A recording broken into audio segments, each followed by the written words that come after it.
Alright, hey guys, welcome back to another episode of Sofubi. I guess we're at episodes now.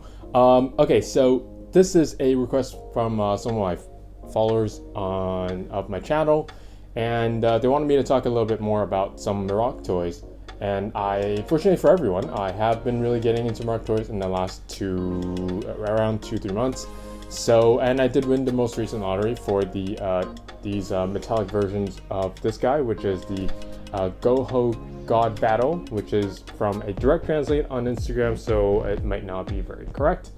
And the Yorimoto-kun or something. Yep.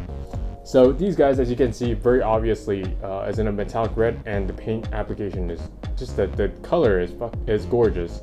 How it reflects off the light, because it's daytime right now when I decided to do this. So it really shines. It's really gorgeous when you have the light shine off it, especially with these kind of sculpting with so much divots and angles. The reflections work off really well with the metallic colorway. Initially, when they released the lottery, I thought, okay, maybe it's made of metal, which didn't really make that much sense. But in my head, I was like, what if it was made of metal? And I couldn't miss out, so I decided to join. And because to be honest, I'm not too keen on just single colorway toys. Like, it feels like a blank. But with this metallic colorway, it's actually quite nice. I'll go in and talk about these guys in detail. So, what I don't really like about this colorway in itself, despite the fact that it looks so gorgeous when reflected under the light, especially natural light, is that I think the colorway itself kind of degraded the vinyl. Because you can see it's super squishable now.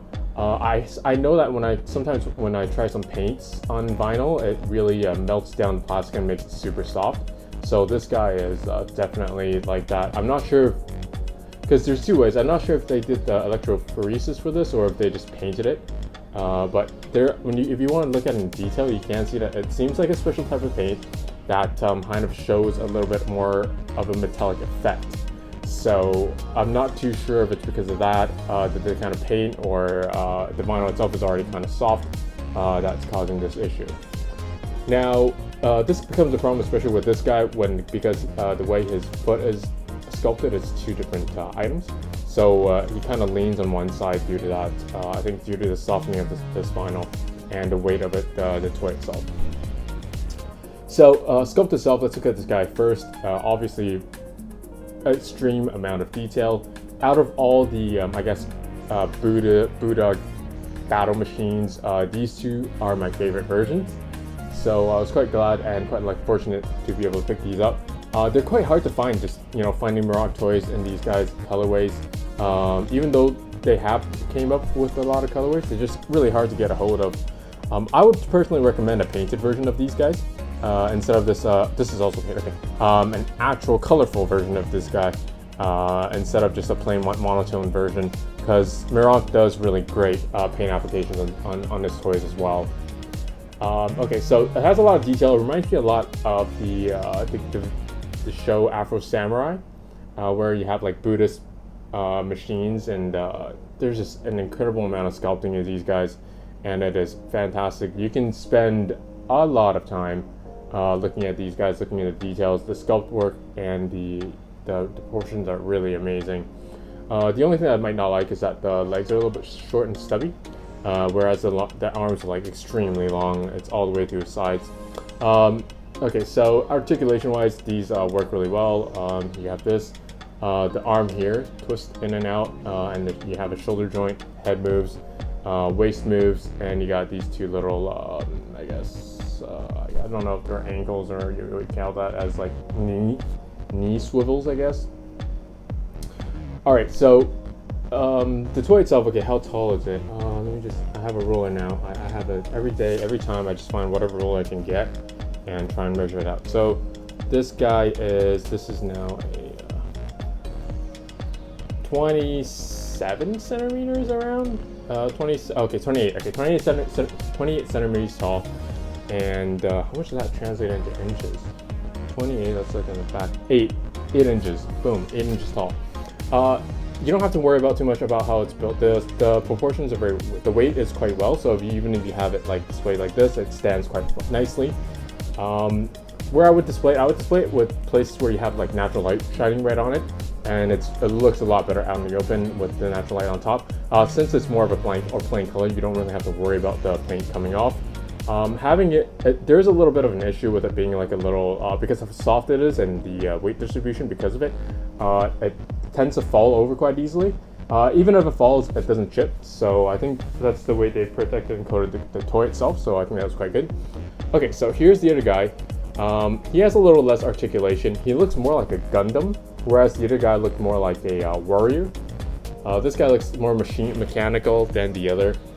Much more mechanical like the other. But I actually like the other guy more. But after I had it on the shelf for a while, I actually quite like this guy more. I think it's more because of the very obvious angles that the toy has. Instead of the other one has too much sculpting, it's too many angles, too much detail. Where the front of it is quite simple, not quite simple, but simple enough to capture light very well, and you can very easily tell what it is. I actually quite enjoy the crown and the dude on top with the speakers and the head here. You can see the little dots, it looks like speakers. Very nice. The only issue, well, not issue, I guess, articulation-wise, this has one arm. It looks like a little like gun. I thought it was a stick when I was looking at Instagram. I think it's like a retro gun. I don't know what they're called. Legs, only the waist, and for the other arm, this part, and then at the elbow joint. So this is actually the one I like a bit more after having it displayed for a while.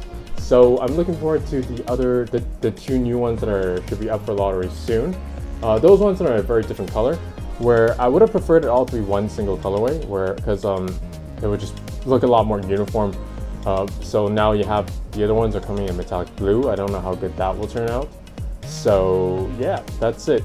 These are actually really gorgeous, so I do really recommend if you get a chance to get a hold of them, or any of the other colorways of these guys.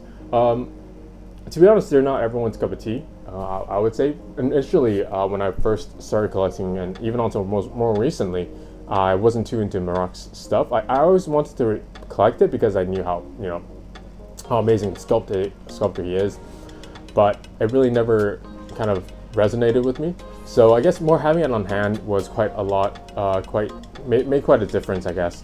I think I started off with one of the Mirock stop motion toys, and that really got me into appreciating his works and really wanting to get more of his stuff. So here we are, and I hope you guys enjoyed. Please like and subscribe, and thanks again for watching my video. Bye.